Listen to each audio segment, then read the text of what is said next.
All right, number one's looking like straight up algebra here. So if 5x plus 6 equals 10, once you find out what x is, then what is the value of 10x plus 3? They word this problem this way so that you can't plug the answers in backwards to solve for it. So first thing I need to do is I need to solve this. 5x plus 6 equals 10. I minus that 6 from both sides, and I'll get 5x equals 4, and then divide both sides by 5, and I get an answer of 4/5. We don't have a calculator right now, so they don't want you to turn it into a decimal. 4/5 is actually 0.8 if you really needed to. But let's just go ahead and let's plug this answer in now. I now know what x equals. They didn't want to know what x equals though. They want to know what this expression equals with x put in there. So we have 10 times x, which we now know, I don't know why I'm putting x there, which is now 4/5. And then we're going to add 3 to it. So whenever I multiply a whole number times a fraction, I can just put a 1 under there and multiply straight across. So 10 times 4 is 40. 40 divided by 5 plus 3.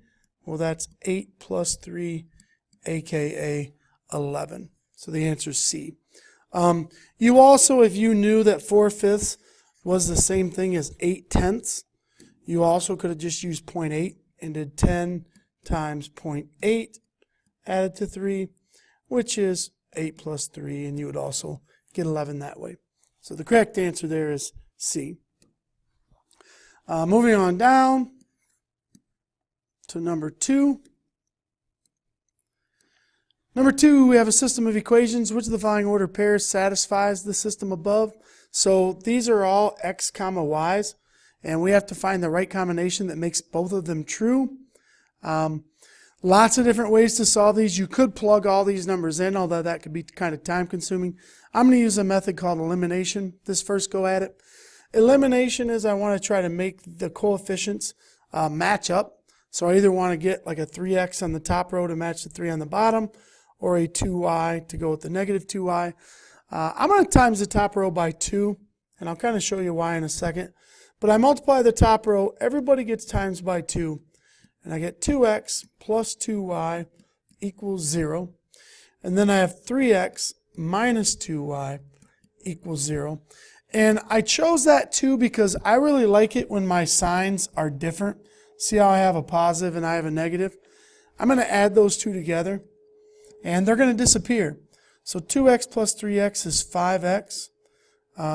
This wipes itself out, and I get, actually that was a 10 there. I get 10, so divide both sides by 5, and I get x equals 2.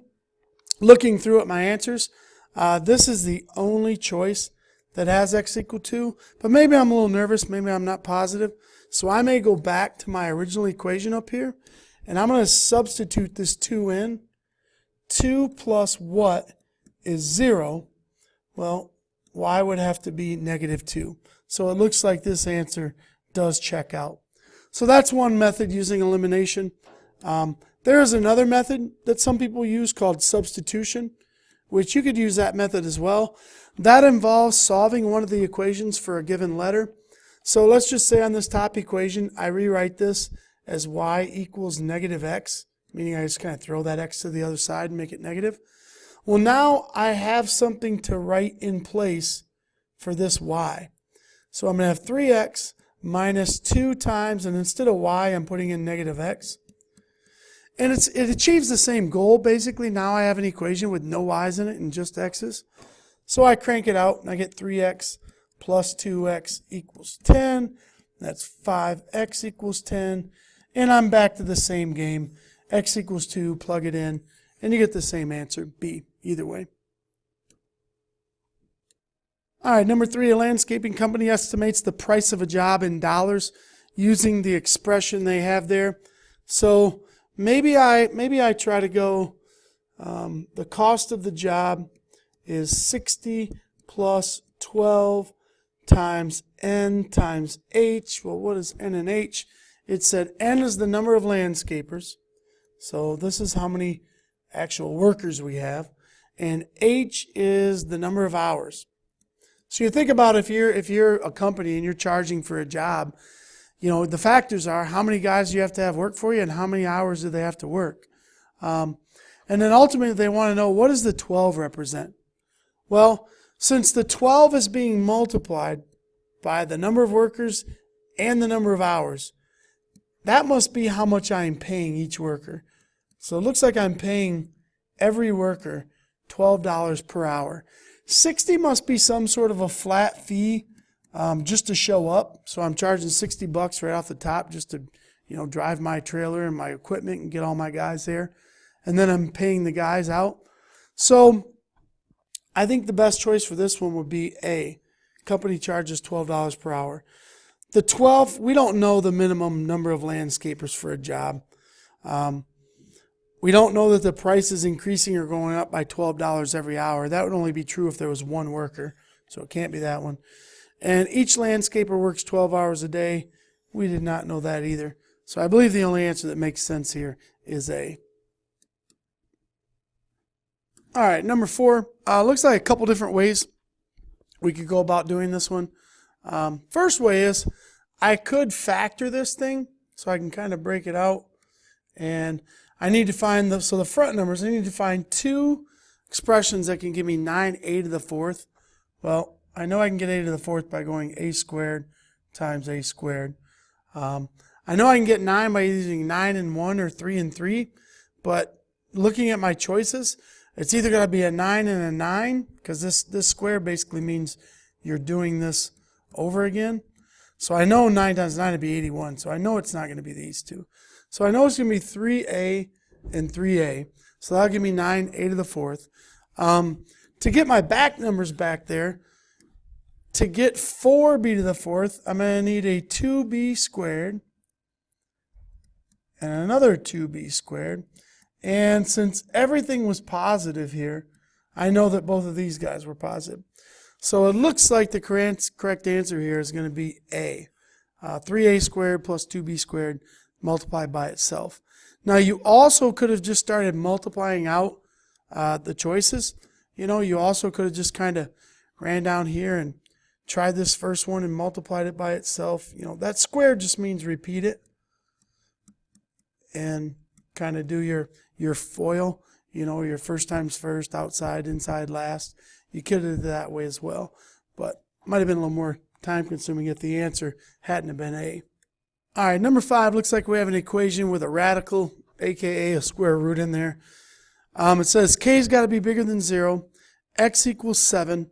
What is the value of k? So first of all, I'm going to plug that 7 in right up here. So I'm going to have the square root of 2k squared plus 17 subtract 7 equals 0. So just substitute the 7 in for x. Next thing I'm going to do is I want to get the radical by itself. So I want to get this, 2k squared plus 17 all alone on one side. So I'm going to add this 7 to both sides here. And I get the 7. Now, in order to get rid of a radical, like if I want to get rid of that sign, what I'm going to do is I'm going to square this side, because a radical and a squared symbol, they're inverses, they're opposites. And whatever I do to the left, I have to do to the right. So that basically gives me just 2k squared plus 17, no radical anymore, equals 49. And minus that 17 from both sides, I'll get 2k squared is 32. Divide by 2, which gives me k squared equals 16. Now I do got to be careful on a lot of problems, because to get rid of the squared, I do the opposite. I do the radical symbol. And I'm going to take the square root of both sides, which this is just k. Now normally the square root of 16 could be positive or negative. All right, positive or negative 4 actually, because 4 squared will give me 16. But negative 4 multiplied by itself will also give me 16. However, it said that k had to be greater than 0, so the correct answer is C. I didn't really have to worry about the negative 4. Now there's always an option on problems like this where if you wanted to, you could just start plugging in answers on this one.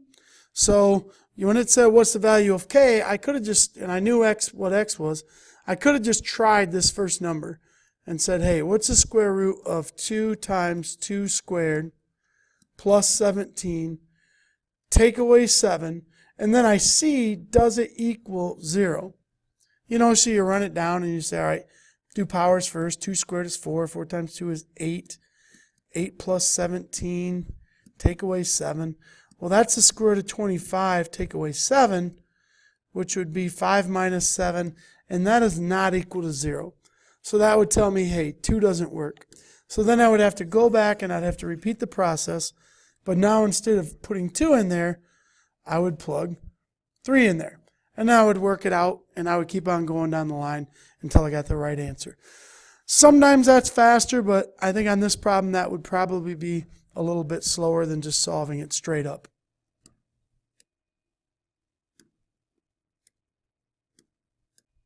All right, number 6, looks like we have a graphing problem here, coordinate plane.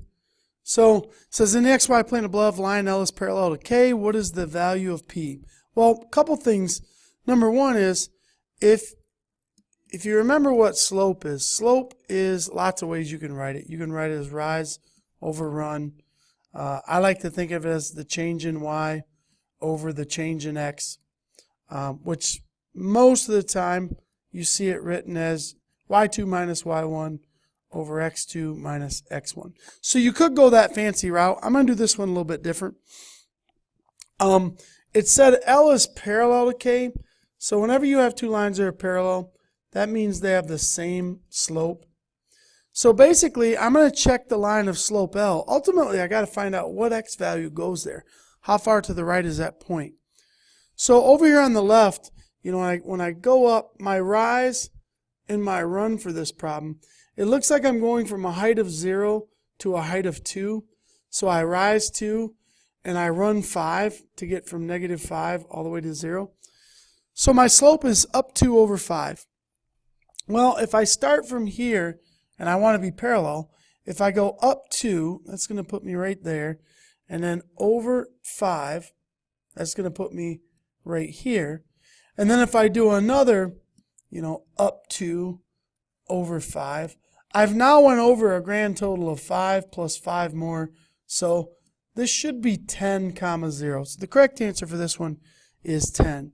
Now, if you're really hardcore and you really want to do it the algebra way, I'll show you how to do it that way as well. So when I'm looking at this grid, I'll kind of get rid of all this stuff. I could find the slope of this line by, you know, let's just call this, let's say this is the first y and the first x, and the second y and the second x. When I do y2 minus y1, well, or check that. I'm going to come the other way. I think it'll be easier to make the numbers positive. So I'm going to go this direction. I'm going to go y2 minus y1. And then I'm going to go x2 minus x1. Really doesn't matter as long as I keep the order going in the same direction. I get a slope of 2/5 for that line. So on this bottom one, when I do y minus y, I have 0 minus negative 4. And then when I do the x minus the x, I have p take away 0. Well, 0 minus the negative 4 is 4. P take away 0 is just p.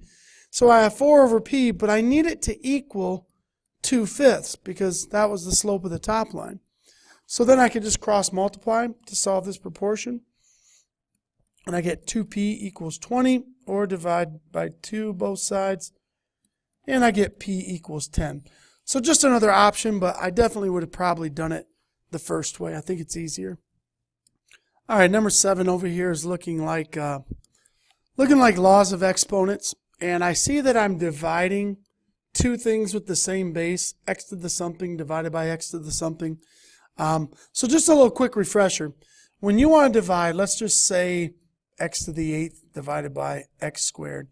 The law of exponents says if they have the same base, which they do, you just write that base and then you subtract the exponents there. So the correct answer to this would be x to the 6th power. Now a lot of people, or not a lot of people, but some people actually think it's x to the 4th because they divide the 8 by the 2. So just be careful that you're not misapplying the rule there. So looking at this one here, x to the a squared divided by x to the b squared, well, that's really x to the a squared minus b squared. when I subtract the exponents. And I know that needs to equal x to the 16th. So I now have a good understanding that a squared minus b squared needs to be equal to 16.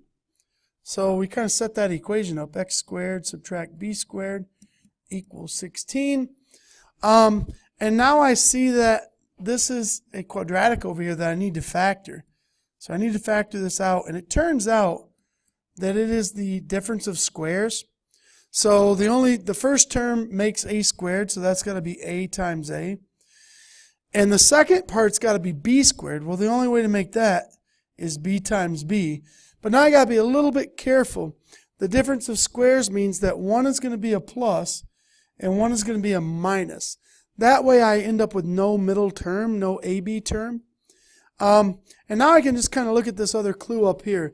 The other clue at the top told me that a plus b, that expression should be equal to 2. So this expression right here is just 2. And then I bring my a minus b down, equals 16. Well, to get rid of the 2, I divide both sides by 2, and I find out that a subtract b needs to be 8. So the correct answer there is A. There is no way to plug in the answers on this one to get the final answer. All right, number 8, we have a bit of a geometry problem here. I'll kind of translate this and break it down for you.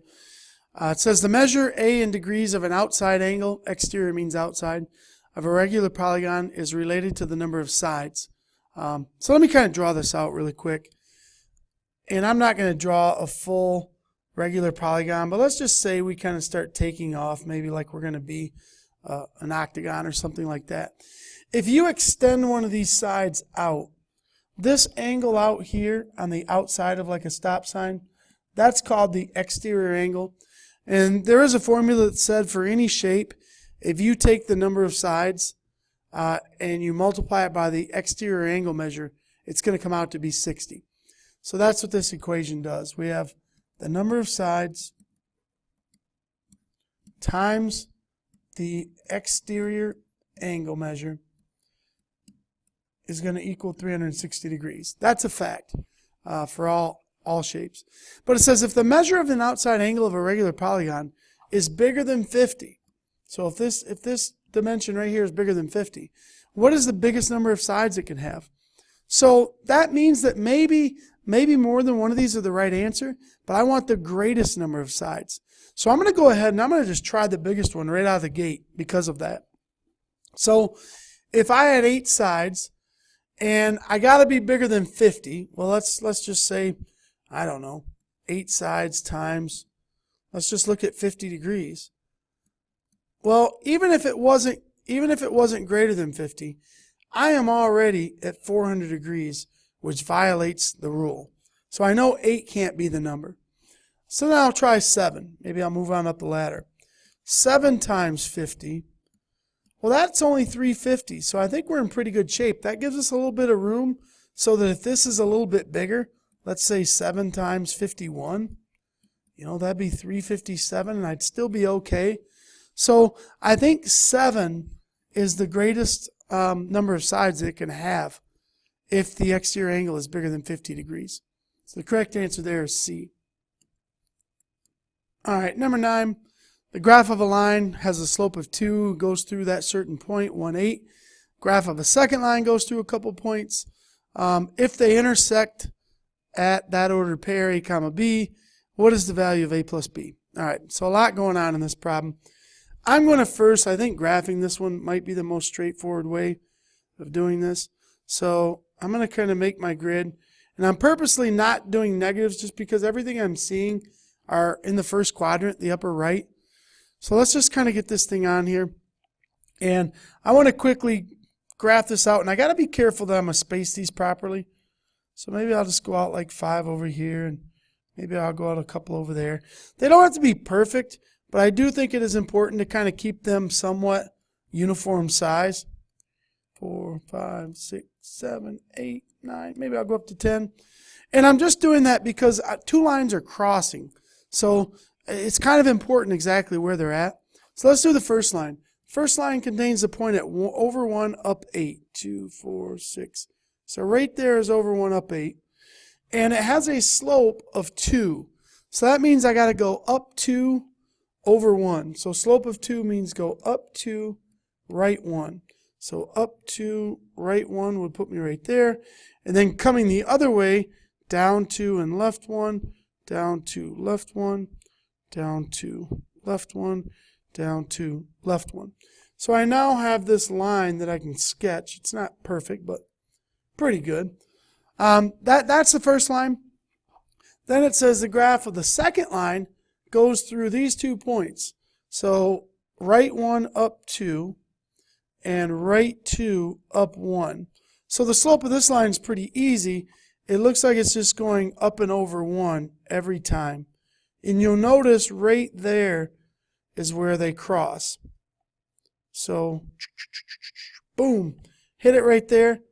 So that's the intersection point, and I now know what ordered pair that is.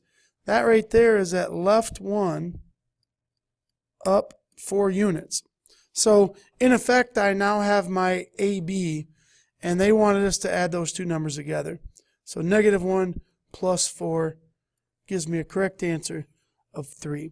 I think there is ways to do it with algebra, but I think they're more time consuming and not quite as straightforward. All right, number 10, which of the following equations has a graph in the plane where y is always greater than or equal to -1?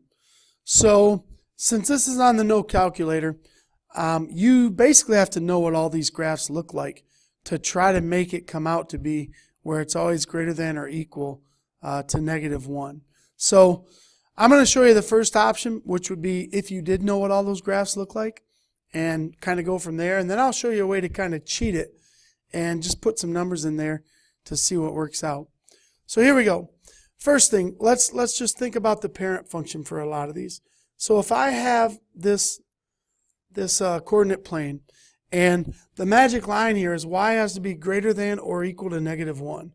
So right down here is -1, and I want to stay above this line. I want to make sure that I don't go below that. So let's kind of go through and see what we got here.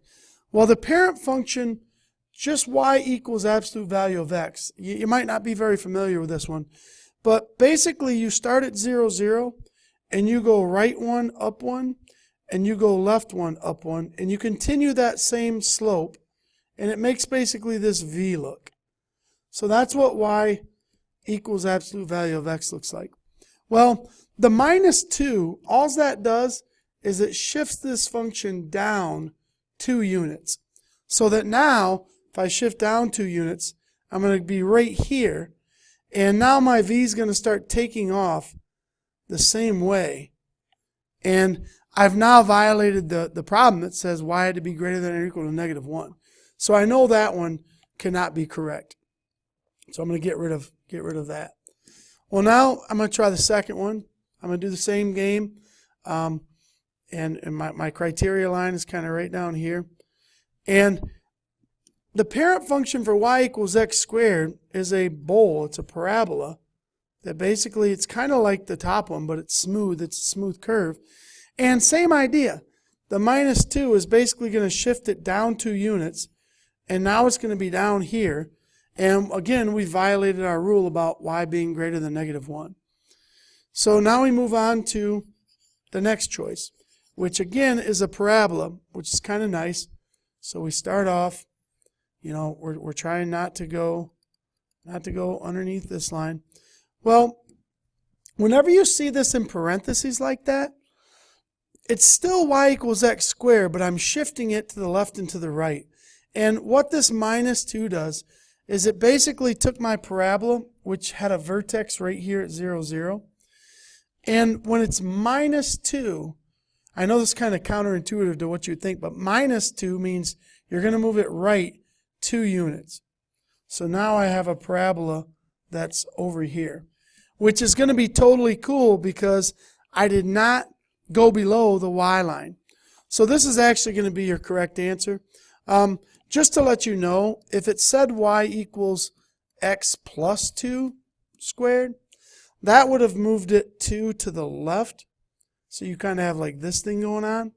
So just remember, inside the parentheses, controlled left to right, and it's kind of opposite of what you would think it is. Just to show you the last one doesn't work. Y equals x to the third. That one kind of comes up, goes over, and goes up like that. And we have all sorts of problems of what's going on. If I shift it down 2, which is what that's going to do because it's outside parentheses, we're still going to have issues. It's still going to be below the line. Now, let's say that you don't know any of that, and you don't know what any of these graphs look like, and you're horrible at graphing. You could just start trying some x's. Try some different x's, whatever you want, and see if you can find one where y can never go below -1. And I think on this one, if you were to just try, like I always try like 0, 1, 2. If you try 0 on here, well, the absolute value of 0 is 0, and 0 take away 2 is -2. So right there, that can't be the right answer because we got to stay above -1. If I put 0 here, 0 squared minus 2 is also -2. You're wrong. If I put 0 here, 0 subtract 2, well, that's a -2, but in parentheses, squared. And -2 times itself is a +4. So this is still a contender. And if I put 0 in down here, 0 to the third, take away 2, that's definitely equal to -2, so you're out. Correct answer here is C. And if you really investigate this property, like right here, because of this squared, it doesn't matter what this ends up being. That number could be anything in there. But once you square it, you're always going to get a positive answer no matter what, regardless of what x is. So that was another way to kind of see that C is the right answer.